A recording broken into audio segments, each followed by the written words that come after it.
মিষ্টির নাম বালিশ।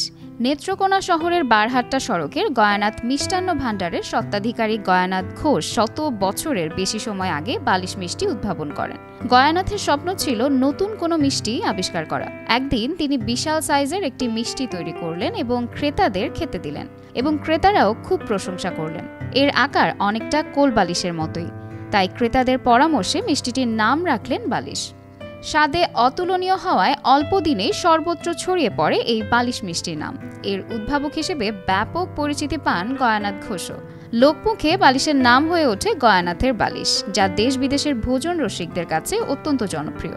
আপনার ঢাকা বা চিটাগং অন্যান্য ডিস্ট্রিক্টের মানুষ এখানে আসে শুধুমাত্র বালিশ মিষ্টি খাওয়ার জন্য। নেত্রকোনায় আসছে দূরের মানুষ, বালিশ মিষ্টি খায় নাই এমন মানুষ নেত্রকোনা থেকে খালি হাতে ঘুরে যায় নাই, মিষ্টি নিয়ে যায় নাই এমন মানুষ নেত্রকোনাতে নাই। গয়নাথ মিষ্টি, গয়নাথ মিষ্টি খুব বিখ্যাত নেত্রকোনার মধ্যে, অথচ মানবতা অনেক ভালো, উপযোগী মিষ্টি সবাই পছন্দ করে, তাই আমি এক পিস মিষ্টি নিলাম। মিষ্টিটা আসলেই ভালো, নেত্রকোনার ঐতিহ্যবাহী একটা মিষ্টি, খুবই বিখ্যাত একটা বালিশ মিষ্টি। এক পিস বড় সাইজের বালিশ মিষ্টির দাম 1000 টাকা। এছাড়াও 50, 100 বা 300 টাকা পিস দামের মিষ্টিও রয়েছে তার দোকানে। বালিশ তৈরি হয় দুধ, ছানা, চিনি ও ময়দা দিয়ে। প্রথমে দুধের ছানার সঙ্গে সামান্য ময়দা মিশিয়ে মণ্ড তৈরি করা হয়। মণ্ড দিয়ে বানানো হয় বিভিন্ন সাইজের বালিশ। পরে তা ভাজা হয় চিনির গরম রসে। এরপর ঠান্ডা করেও চিনির রসে ডুবিয়ে রাখা হয় বেশ কিছুক্ষণ।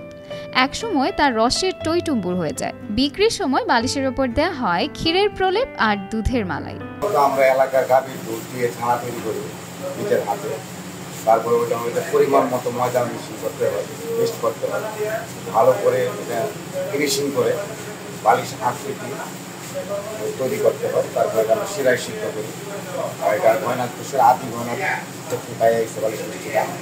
এবার পরে পরস্পরে একজনের পরে আরেকজন, এখন বর্তমানে আমি এটা তৈরি করি। তারপরে আমার আগেও অনেকে আরও ছিল। তো আমাদের এটা বালিশটা অনেক সুস্বাদু, বিভিন্ন সারা দেশে বিভিন্ন জায়গায় যায়, দেশের বাহিরেও নেয়। এটার পার পিস 1000 থেকে শুরু করে 30 টাকার, সর্বনিম্ন 30 টাকা পর্যন্ত বালিশ মিষ্টি পাওয়া যায়। পরিবারের টানে বালিশ মিষ্টির উদ্ভাবক গয়ানাথ ঘোষ 1969 সালে ভারতে চলে যান। এ সময় তিনি প্রতিষ্ঠানটি কুমুদ চন্দ্র নাগের কাছে বিক্রি করে যান। কুমুদ 6 বছর পর বালিশ তৈরির প্রধান কারিগর নিখিল মোদকের কাছে তা বিক্রি করেন।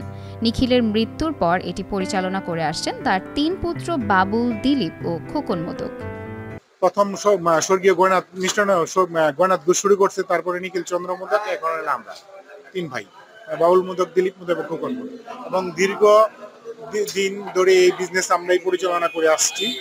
এই নেত্রকোনা জেলায় একমাত্র গয়নাথ মিষ্টান্ন ভাণ্ডারেই শাখা, তাছাড়া অন্য কোথাও জেলার অন্য কোনো ব্রাঞ্চ কিংবা শাখা নেই। জাম, রসগোল্লা পেয়ে শ্বশুর করলেন চোটে নালিশ। আশা ছিল আনবে জামাই গয়ানাথের বালিশ।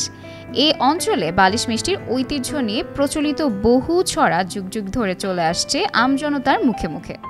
তাই বালিশের সুনাম আরও বেশি ব্যাপকতা পেয়ে বয়ে আনুক, এমনটাই প্রত্যাশা ভোজন রসিকদের। নাজদিন নিসা, আনন্দ টিভি।